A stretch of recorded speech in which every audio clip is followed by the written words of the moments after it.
Hey guys, welcome into another episode of From the Wing. I'm Christian Clark, the Pelicans beat writer for NOLA.com on the Times-Picayune. On today's show, we're going to talk about a lineup that worked really well Tuesday night against the Los Angeles Lakers. We're going to get into both of these games against the Lakers, look ahead to the Kings, discuss Brandon Ingram getting benched, discuss CJ McCollum's no good, very bad, terrible night against the Lakers.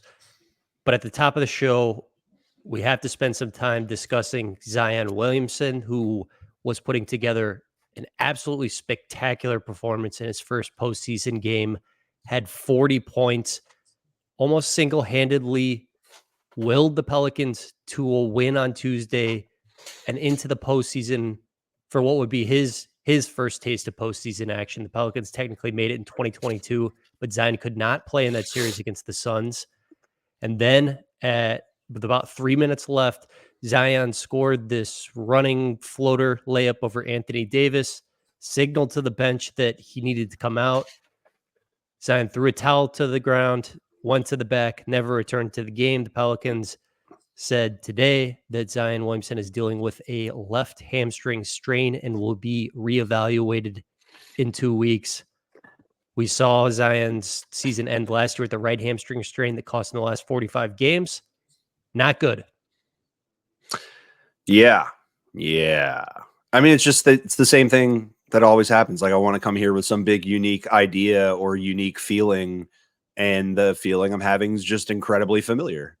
It's the feeling that we always have. It's the one that keeps casuals from becoming non-casuals, and the one that makes the diehards want to jump off cliffs. Well, what is that feeling, that the franchise is cursed? Yeah, I mean, I don't do superstitious stuff, but just that, you're never going to get to be happy. Like, you're only ever going to get the feeling right before the feeling where the best days that you have are the days where we get to talk about potential, and it's never going to be realized. And that's fun when you're coming up and when you're starting a new build and all those things. But it's, especially for the people that are like waiting around and that have been cheering for this since it started, since the people, like a bunch of us have been watching since Chris Paul and haven't ever seen it materialize into much other than the 2018 playoff series against the Blazers. So, that's our high point, like for our franchise as of now. And, at the same time, like, this doesn't change. Like, the magnitude of success for this season was not going to be much farther than this. So in one part, I feel silly because, like, okay, we go to a first round series. Like we talked all year, like, get to a first round series, be competitive, feel pretty solid about that. Win one, you've done something, but nobody thinks they're going to win a title. So you're potentially going out earlier than that. And that sucks. And the injury sucks. But reasonably speaking, a lot of the things you wanted to see and you wanted to play with and everything you did, I don't know, man. I don't know. I was saying in January and February, my goal for the season was get Zion to the playoffs. I wanted Zion to be able to experience the playoffs. The playoffs are a different sport than the regular season. See what things he needed to add to improve to his game. And I think a light bulb went off for Zion after the in-season tournament, where it was finally a realization that, oh yeah, my conditioning, my overall approach, the just effort I give on a day in and day out basis needs to improve a little bit. And my hope was that Zion got to the playoffs and, something similar happened too of, oh, I have all this incredible talent, but I need to get in the lab this summer and try to add a 15-foot jumper consistently. I need to be able to finish with my right hand a little bit more consistently. Just have to get better and really work on his game this summer. I think the good news is that a lot of these games the last 3 weeks or so have been playoff-like. That game against the Suns certainly felt that way. That entire road trip out west felt that way. Warriors, Kings, and Zion, for the most part, played extremely well.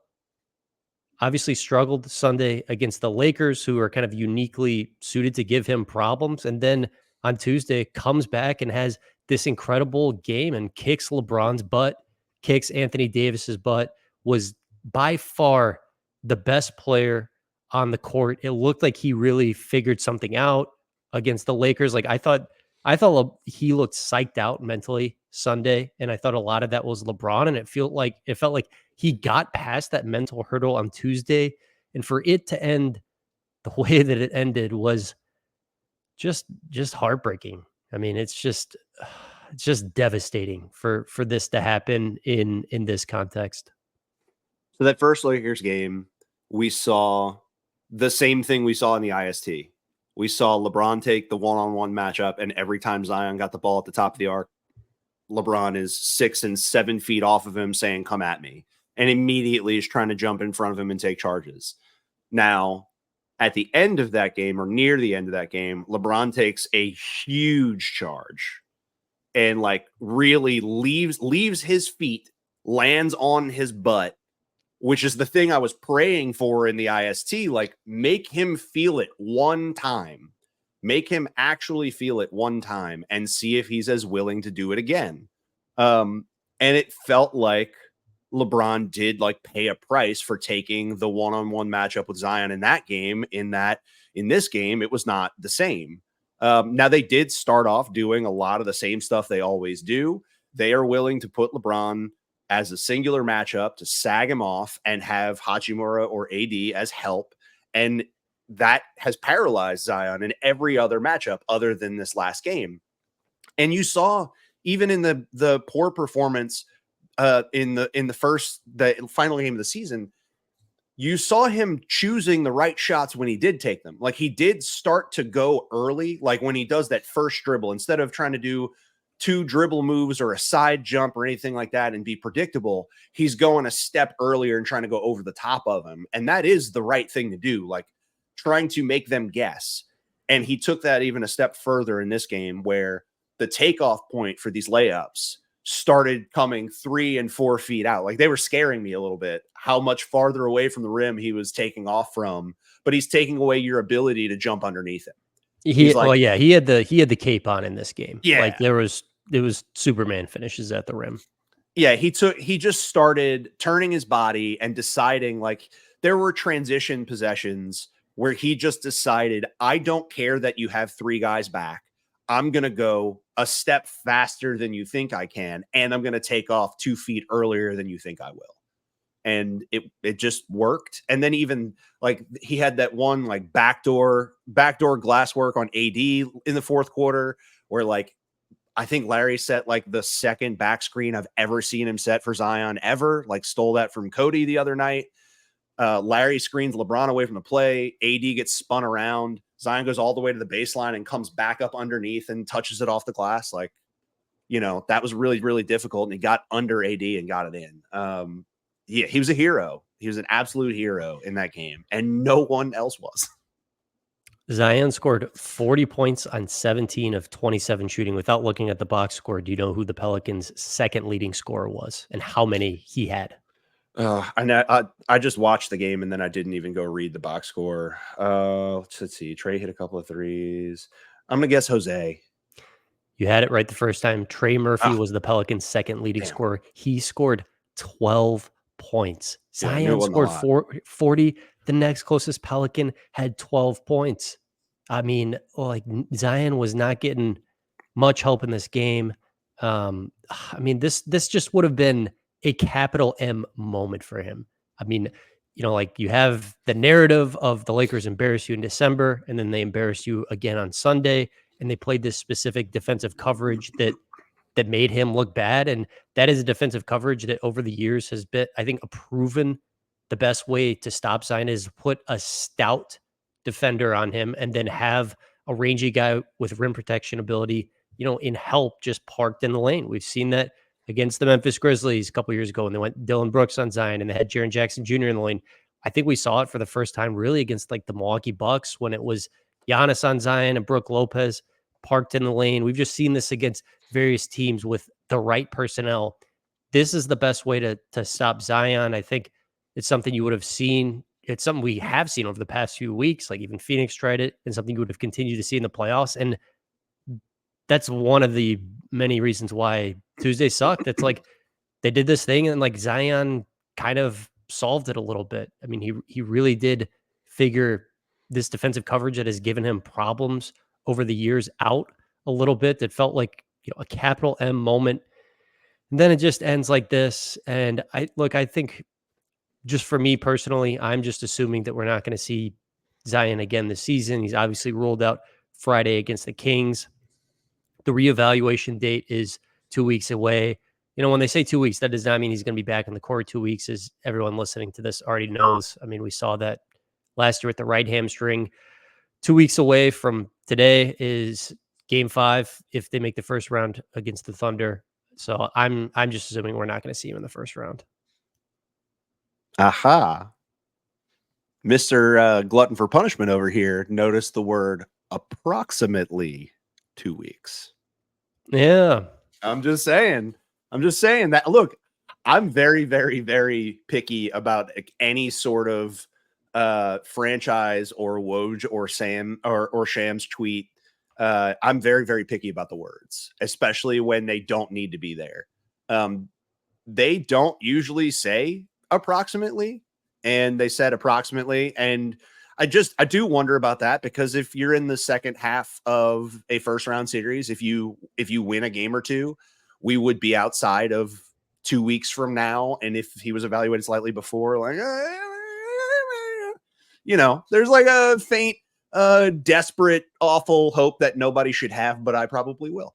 It's funny that you looked at it like that. I looked at it like we're putting that in there so when, the beat writers ask about it exactly 2 weeks to the date and Willie Green doesn't have any good answers, that, they feel a little bit better about that. Well, we did say approximately. I mean, I do think last year is like important context here, where he tried to get back quickly. Like if you look at the timeline from last year, he was supposed to come back right before the All-Star break in February, and they really rushed it. And then he hurt himself again and then never played at all in the regular season. So I know the playoffs are here, but I would honestly be shocked if they tried to rush this at all after what happened last year. Bro, I got to get through this season somehow, and copium is the way. The throw out in terms of teams playing that defense, it's not a unique thing. It's every team that has a 4-5. And the Memphis one's the unique one because they did it with Brooks, and Brooks is like a 2 or 3. Anybody that has real athletic size at the 4-5 runs that coverage. Like Cleveland and the Orlando Magic do it to us, and they both smoked us this year that same way. But like you said, like he started to do some different things. Like he went right side glass and scored. He went early and scored. He, instead of crossing the front of the rim, attacked from the left side, that's kind of the thing when you talk about like variety. Maybe there's not a variety of types of shots, but at least the varied angle of attack can change things. Setting back the back screens and picks for him as he's coming into the paint is helpful. Getting a lob in there, getting like a baseline run in there if you can, if he's off ball. But anyway, yeah, he solved it, and we landed misfortune. He had that big, like we saw him do the thing. We're all texting and stuff. Like me and my friends are all psychos, and during the game, we're all like hating ourselves while we're losing. We're watching them get down by 13 and then down by 16, and we're seeing nothing work. And we're like, okay, what are they going to possibly do that's going to work here? And I thought this game was very different. It's a very different style of game from the outset against the Lakers. They decided something very different with defensive coverage. They looked at LeBron and said, okay, we're going to try our best to get the ball out of his hands all the time. And they put Herb Jones on him. They still went over screens instead of going under and daring him to shoot. They still went over, but it's Herb going over, or it's Herb as the help. And they showed him early doubles, and then they changed up the timing on the doubles, anything they could to make him think about getting rid of the ball, not to a cutter. And it was like, it worked. It was helpful. It clearly, you just had Hachimura and D'Lo making a lot of decisions. And unfortunately, like this could have been a runaway had, the role players for the Lakers not again, just smoked it when the shots were taken. Like they just knocked down a good amount of shots, and you're like, damn, that's what you want to live with. And they made them anyway. But they did change things up. and this was a different game. AD and LeBron were struggling, and we were still like not figuring it out. And then, Zion just that cape one possession at a time. And I don't want to downplay like Trey and Jose and their impact as well, especially Trey in the second half. Yeah. And this has become a thing with Jose too. So Sunday's game was all about the Lakers killing the Pelicans in the paint. They outscored the Pelicans 50-12 in the paint in the first half. The Pelicans did a much better job Tuesday on both sides of the ball. It was 16-4 in paint points, Pelicans advantage after the first quarter. Jonas was better. I mean, like he was so bad Sunday. Willie Green pulled the plug after 3 minutes, basically. Larry looked terrible in the first half on Tuesday, and then was much better in the second half. Pelicans fell behind by 18 points in the third quarter, and then they kind of went to this lineup of Jose, Herb, Trey, Zion, and Larry, and that was very effective for them in Tuesday's game. That lineup was on the floor for like 8 minutes. The Pelicans were a plus 17. They closed with it. Why do you think that works so well for them? This lineup of 3 bench guys and Herb and Zion. It's because of who those bench guys are and what the size allows them to do speed wise. So it was a really fast lineup, and they defended enough and they rebounded enough. And that's credit to Trey and Larry, who like picked it up in the third. There's a common thread. We don't beat teams that are bigger than us. Like I mentioned Cleveland and I mentioned the Magic in lockstep with the Lakers because we don't beat them because they all do the same thing. They fence off Zion. They cut off his ability to score. And then everything else gets mucked up when, he's eating up the clock and then gets a little passive and starts to pass too much. So they always run those coverages. But the key thing, like whenever we beat one of those teams inexplicably, like when we beat Denver last year, who has like a great game? Jose. Every time. And there's a reason. Jose is the best prototypical ball handler we have in terms of his ability to control the ball and probe space. There is nobody else on the team that is at his level to do that. When you're playing against a team that is this big and on defense, they are not moving, you have to move them around when they have a size advantage to create gaps. In the first quarter, we were doing that. We were like our starters were able to move them around a little bit. And then things got lax again. And when Jose's in there, I mean, he may run around on the ball. Like for one, he's pushing the pace at a level that everybody else isn't. Like he will run all the way to the nail at full speed and then look back to create passes in transition after he beat you down the floor. And if you give him the lane, he's going to go and he's just going to do that crazy high glass toss and it's going to go in. But it's just a taste of like, hey, he's more pure point guard than anybody. It just so happens that, he's a tiny person. And so you can't really lean on that. But when he has like a great game, when he's impactful, when he tosses both ankles and still keeps going, like he has a major impact on the game. Yeah, the word you used was speed. I think the common thread with all 5 of those guys with this lineup that really got the Pelicans back into the game and had them, with a chance to win it is they all make pretty quick decisions on the offensive end. And that's definitely, one of the big knocks against BI, like just a slow, deliberate player at times. I think that can be a valid criticism of CJ at times. It is, Zion surrounded by guys who are going to shoot and pass and dribble, and they're just going to make decisions quickly. Larry Nance Jr. had a good quote about it after the game. He's like, look, when we get into trouble sometimes, when we just like play a little bit slow and deliberate. And I think that was part of the reason why this lineup worked.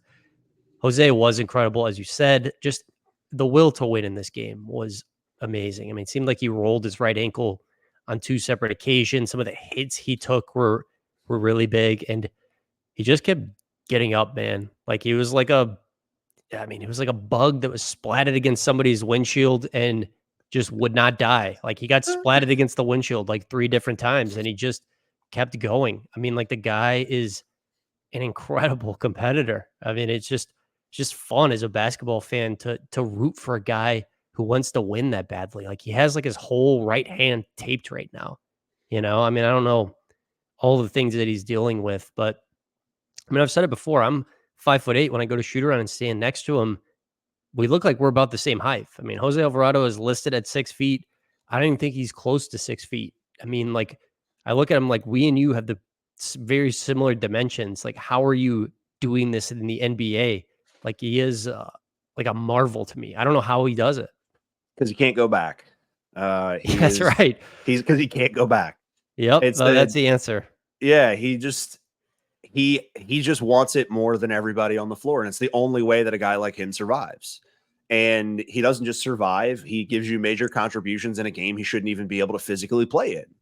Like, he should not be able to survive in that game where the average height of a Laker is like 6'7", 6'8", and yet he does. And it's because he does something on the floor that no one else can do. He dribbles at full speed, stops on a dime, turns around, doesn't lose the ball. So he can go into tight areas. Now, granted, it also does help, like, being that compact. It's really hard to steal a ball from a guy that only dribbles it like a foot off the floor.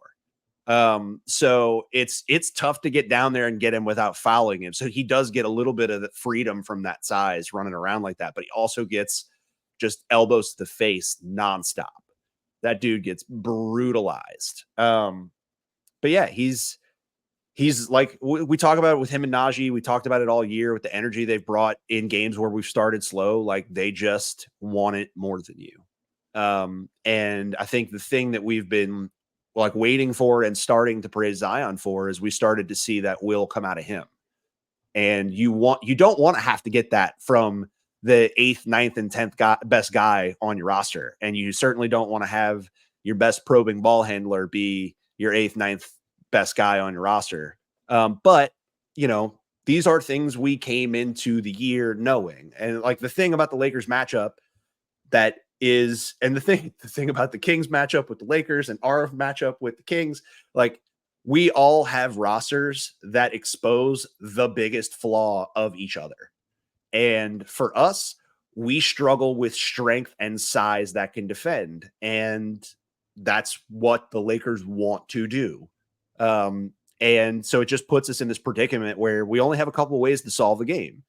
We needed one of two things to happen. We either needed to shoot like an improbable amount of made threes, or Zion or BI had to explode. Zion exploded. And then he just didn't get enough help. He got some help from Trey, like that second half. Trey had a couple of big possessions, especially in that fourth quarter. When they were getting to the tie, Trey had a really good, I think it was the 2-for-1 at the end of the third quarter. Yep. Where he gets down, Trey has a long closeout to the corner. He gets there and jumps at a perfect time and makes it just impossible for Taurean Prince to get a look at the rim. And then on the other side, or did he take the shot and then get the block, or then get the defense, or was it the defense and then the pull up? He hit a 3 and then he blocked Taurean Prince, and he hit 2 logo threes in the second half. I rewatched the second half this morning, and like, one of them I just wrote down in my notes. I was like, that was a comet. Like, that thing almost like touched Dirk. the roof of Smoothie King Center and fell. I haven't seen one go that high since Dirk. Like, to just rainbow it in like that. And we all knew it was going. Like, just incredible. And Jose got one in around that same time. Like, it felt like the Lakers were gonna implode if like we just kept going. The Trey Murphy Comet 3 is such a like charge you up moment for the crowd too. Like, I feel like the Trey Murphy Comet 3 is very high in the list of things that can make Smoothie King Center lose its mind. You know, like, I go as far as saying, like, maybe it's second or third behind just a crazy Zion dunk.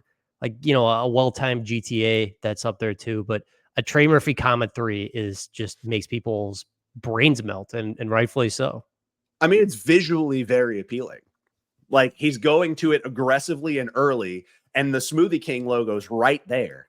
And he clearly knows that's where he wants to take it from. So there's just this big red crown on the ground where right when he stands on it, Austin Reeves' ass is down on the arc, and he's like, oh, actually, no, that's my spot. And then Reeves is trying to run back, and so it looks goofy, and you're like, he's going to make this, isn't he? And it goes down. And especially when it's in a tense moment where you need it. Yeah, that was it's good shit. It really is. So the lineup we talked about, that was the one that Willie Green intended to close with. Zion gets hurt with about 3 minutes left. He has got to put CJ into the game. Brandon Ingram did not play the final 7 minutes of this game. He played 25 minutes. Willie Green, before the game, said, hey, anticipate his minutes going up a lot from Sunday when he played 23 minutes. Well, they didn't really go up. They pretty much stayed the same. Willie Green was asked about it after the game. This was a benching, and I have to say, I thought this was extremely noteworthy. I know Brandon Ingram was out for 12 games. It was a difficult spot for him to be in, trying to, reintegrate him into the lineup. Their last regular season game that really meant something. Larry Nance Jr. said after the game, I've had a bone bruise my knee. It's very painful. I'm sure what he's going through is not fun right now. So I'm sure there is some discomfort, but it has to be said that Brandon played badly, which happens even to very good players, but that he looked extremely unhappy after the bench. And, I know for a fact he was extremely unhappy after the game. I mean, Brandon Ingram always ices his feet, takes a lot of time after post game. Brandon Ingram was out of there immediately. Like immediately after the game ended, he was just walking out of the arena in his street clothes. I mean, he was just not happy at all about the way this went. And you could just see it, on his face and his reaction sitting on the bench while the Pelicans were coming back and trying to punch their ticket to the playoffs. Yeah, Wendy mentioned it on his podcast as well. He said Brandon threw his clothes on and got out before media. And I wasn't going to read much into it. I was just going to take it for what it was worth. That like he is coming back off a minutes restriction. It's the second game that he's played in like a month, and that's tough. And he didn't look right. Like at least like in the game, he didn't look good. And I wonder how much of it is like you don't look great tonight. I think we're pushing you too hard, and I'm going to go with like the guy I know is running around and is in great shape so that at least the speed in this lineup can keep going. Now granted, my basketball mind, when I'm watching that game, as soon as I see Zion get hurt, I think these are playoff possessions. The defense is going to be difficult. Give me the ISO shot maker. I agree. When he went out with 3 minutes, I was like in my head, I was like, they need to put in Brandon here. I mean, he's played terrible. He has like, frankly, if you watch his body language, like kind of pouted on the bench while they're completing a comeback. I get all that. I still would have put him in with 3 minutes to go. Yeah, that's the thing. Like I was just going to leave it up to like I don't know that he's completely with it, and I think it was a high expectation, but at the same time, like that is where my brain went first, because it just, with that height and the ability that where even a contested shot is not really a contested shot because of how tall and where his release point is. I thought that's who it needed to be. And when it's CJ, who's on just a complete dud, you're just hoping for the best. But like CJ never has a great game against the Lakers. He doesn't have a great game against any team with a lot of size, because putting him in a primary initiation role against a team like that is impossible. And we've seen it so many times. Like that's why the move to that tertiary role, that's why it happened. Like he can't take on the primary responsibility because he just doesn't have the agility. Like he has all the craft in the world, but he's got to do like 5 or 6 dribble moves and take 10 to 12 seconds just to like see daylight.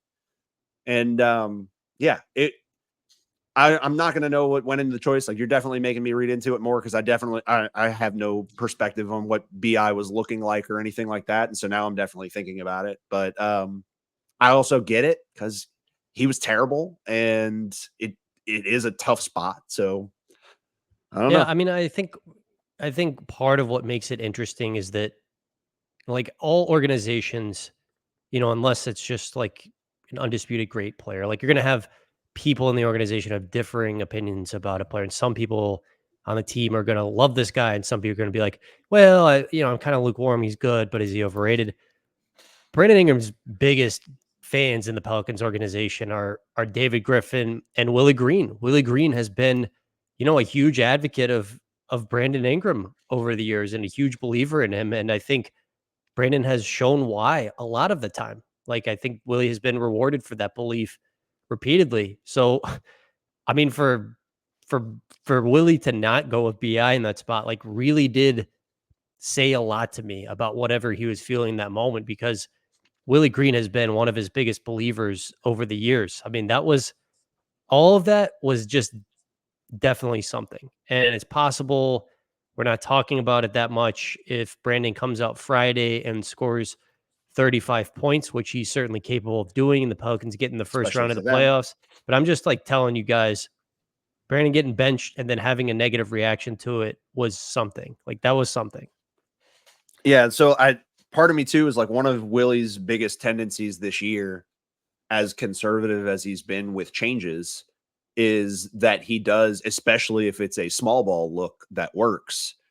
He has ridden some things for long stretches when they're successful and stay with it. And this was a really long period of time where it worked over and over and over again. And all of us were saying, like, keep this going. You cannot change this. And even like we saw Zion come out for a little bit. We were all like, no, he can't come out. Why'd you take him out? He can't come out. But you're sitting there like, at the end of the game, you're no longer saying that. You're like, oh God, maybe we should have played him less. But part of me just wonders, like, you can't be afraid to hurt a guy's feelings. The speed was working, shooting, decision making, keeping the pace. Like maybe that's the deal. But yeah, I mean, all of us went to the same place. Every single person watching that was like, I think BI is probably going to come in. Oh, he's not. That's weird. It would have been a shift, though. Definitely would have been a shift. Like CJ was probably the right choice to keep like the concepts that you were having happen. But I just think we got to the end and it was like, okay, we're going to need like 6 buckets and you got to get them however you can get them. And that dude can make impossible ones. Yeah. And the reason why all of this matters so much is Brandon Ingram has 1 year left in his deal. He did not sign an extension with the Pelicans last summer because he wanted to see if he could make all NBA, which would have allowed him to sign for up to 35% of the salary cap this summer. I don't think he's going to make all NBA. He's still going to be eligible for a deal worth up to 30% of the salary cap this summer. And it's going to be a massive number. And the Pelicans are going to have to decide this summer, are we going to pay this guy a ton of money or are we going to trade him? I mean, it's just hard to envision them going into like Brandon Ingram in last year of his deal and them doing that. I think there's one of two scenarios that'll happen. They're either going to pay Brandon Ingram a ton of money or they're going to trade him. And I have no idea what's going to happen. But I think what happens over the next few weeks will at least play a factor in that. I don't know if it'll be big. I don't know if it'll be small, but that is why this matters right now. All right, let's look forward. Let's look ahead to Friday's game against the Sacramento Kings. I think what the Pelicans are going to do lineup wise, it's pretty clear without Zion. They're going to start Trey Murphy, and it's going to be CJ McCollum, Herb Jones, Trey Murphy, Brandon Ingram, Jonas Valanciunas.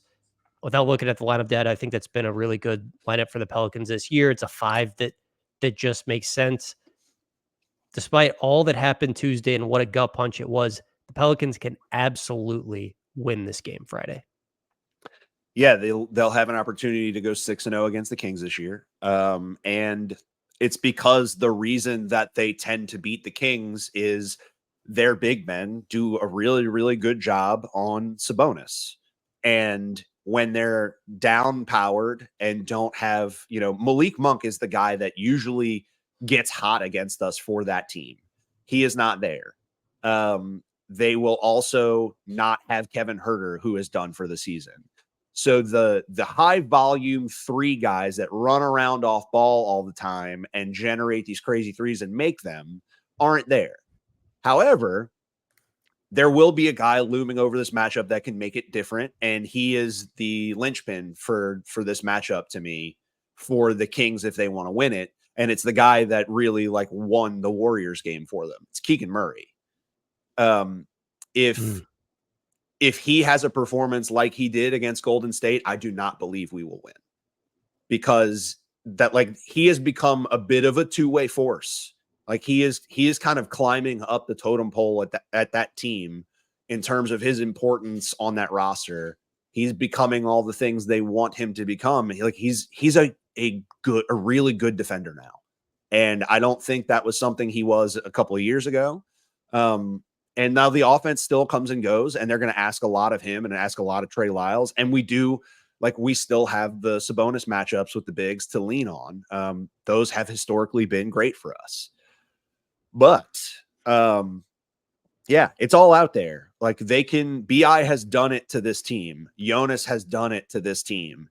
And we've done it a lot of times where like it's very possible that like in the true fashion of this season, the Lakers continuously beat us and we continuously beat the Kings, who continuously beat the Lakers. And we just keep doing that dance and we beat the Kings again and go to the playoffs too. Yeah. I mean, like the Pelicans beat the Kings in a variety of ways this season.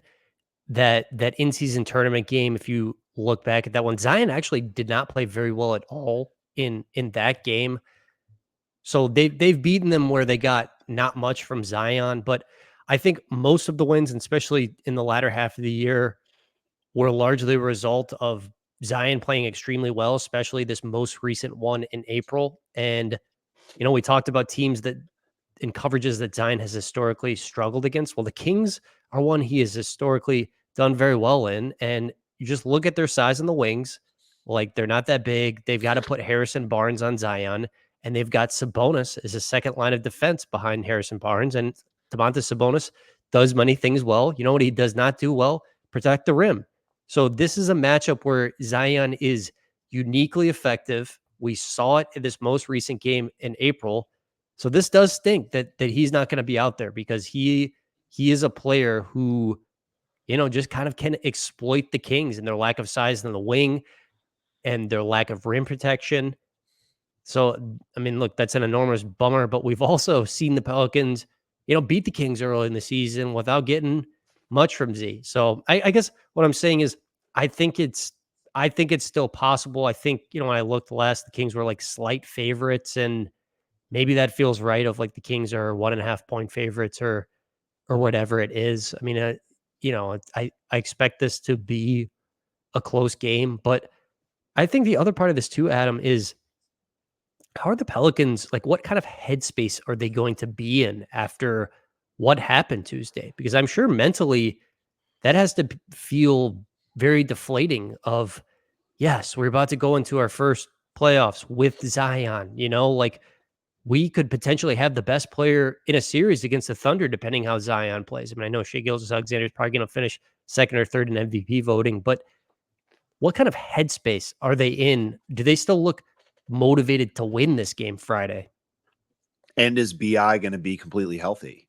Yeah. Because if he's not, like, we did a version of this like 10 games ago or 13 games ago when BI went out and they looked depressed and they played depressed. This is even worse because it's the guy that just put his cape on and tried to save you, and nobody was helping, and he got you all the way to the finish line where you could see it and you could reach out and touch it, and you couldn't get across. And this has happened to him. Like, no doubt guys are upset for him. Like, this is all that happens to him, is that we speak about potential, we get a flash, and then as quickly as it came, it's taken away. Especially after everything he's done this season. Like, it's hard for that to not weigh. But the only thing you can do about it, for one, it's the Kings. You're fortunate to have the variety of winning experiences against them and tactical experiences against them to go in there feeling good about. And the only thing you can do to give anything back to Zion at this point is extend your ability to be in this season. That's the only thing you have to give. And you didn't give him enough the other night.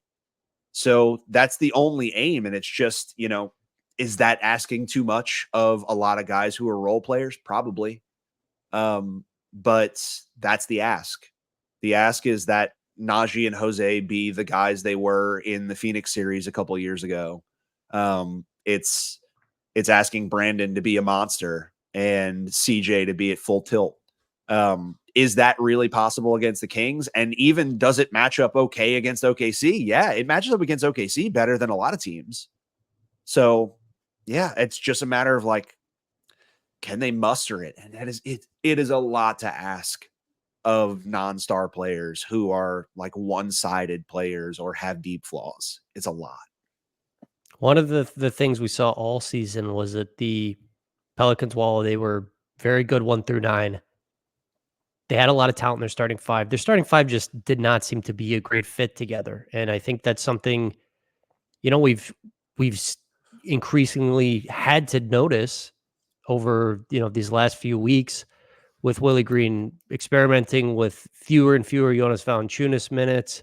Um, so I guess, like just from what we've seen the past few weeks, I feel like they just cannot continue forward with the starting five that they rolled with this season. Like we're gonna have to see some changes. And I mean, obviously center is one you look at, but I just wonder um how how deep the changes will go. And I guess a lot of it depends on how I guess some of it depends on how the rest of the season ends. But I think we've just seen like this has to be the last season of rolling out this starting five. And I feel confident that like one member of that will change. And I'm wondering if multiple members of it change. I mean, we've known the center things had to happen for a long time, and we know they've been trying. Yeah. It's it's painful when the two games that you need are against the team that expose it the worst. Um, and like they could literally like so many different centers, like more than half the league's starting centers could make them better fit wise.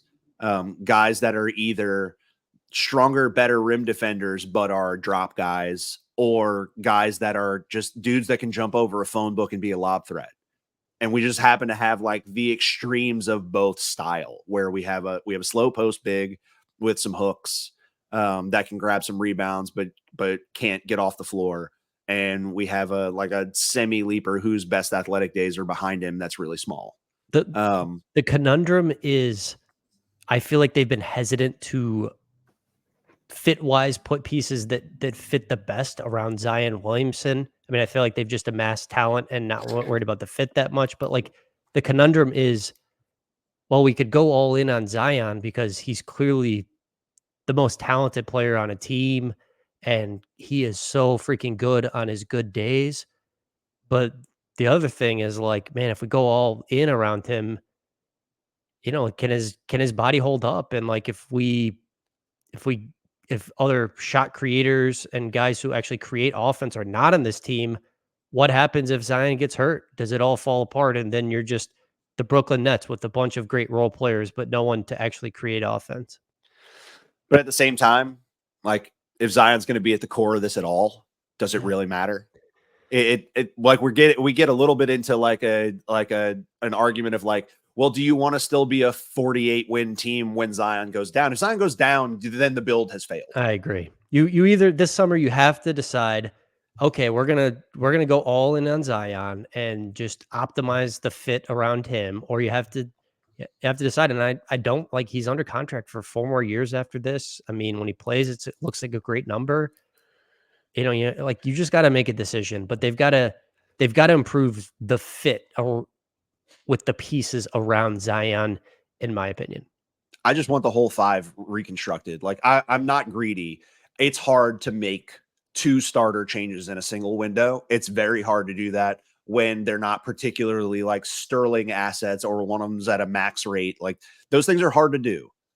There's probably like one or two maybe transactions in a window that even fit.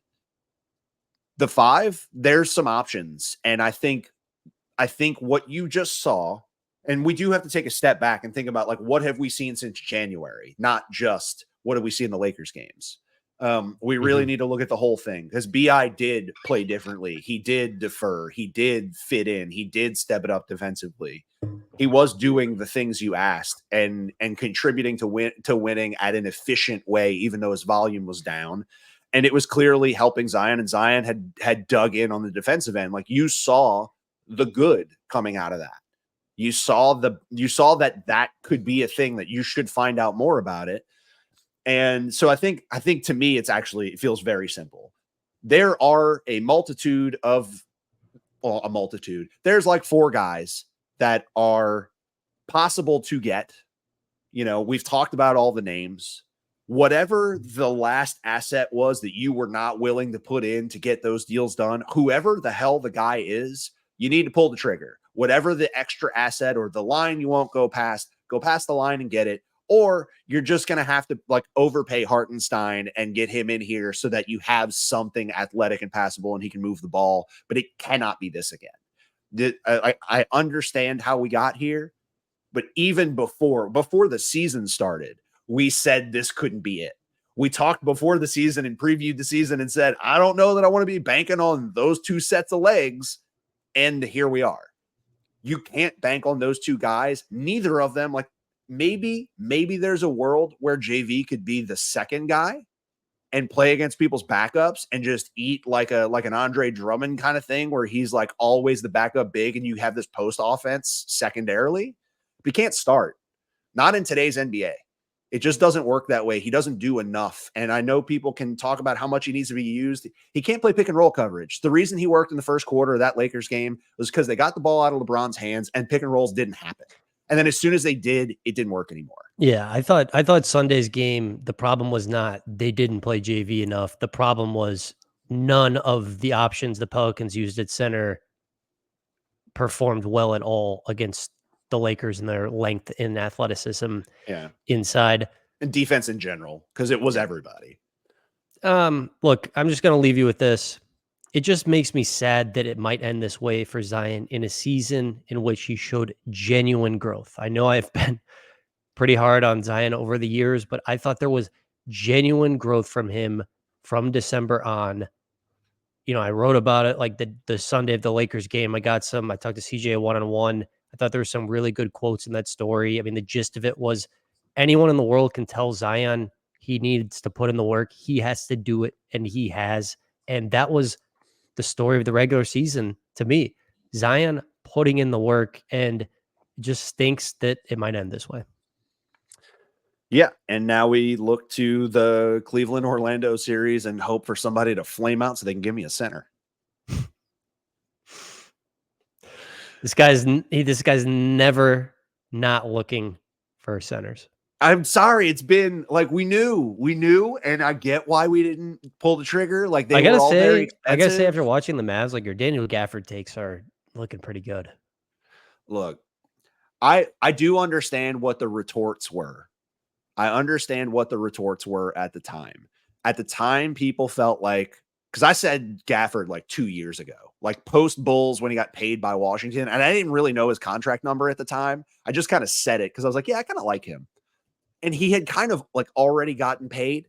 So it was like, oh, okay, Washington like ate the meat off the bone and you're getting like the used, like the leftover cartilage that's like stuck to the thing that you throw the dog. Turned out he had a little bit more than that. But I thought he just gave you like a long athletic body that can jump, get rebounds, and block shots. Now, I don't think he looked the same here at all. I think it's really, really fun to play next to Luka in pick and roll. It helps and we don't have that. We don't have that. So he wouldn't look that good here. But he'd have been youthful rim defense. And that's all I was trying to sell him as. But yeah, give me honestly, like really, like Larry has to be the third center. And it really makes me look back at Zeller and be like, of all the people you could have thrown on as the third guy, like at least like, what is JaMychal Green doing? Like get somebody that would have at least stylistically fit what Willie would have wanted to play. And okay. We're into what could they have done differently at third string center. Yeah. I think that's where I got to cut it. It's big one plate. Friday, win or lose. We will be back with you guys discussing the game against the Kings. Thanks for doing this again, Adam. We'll talk again soon. All right.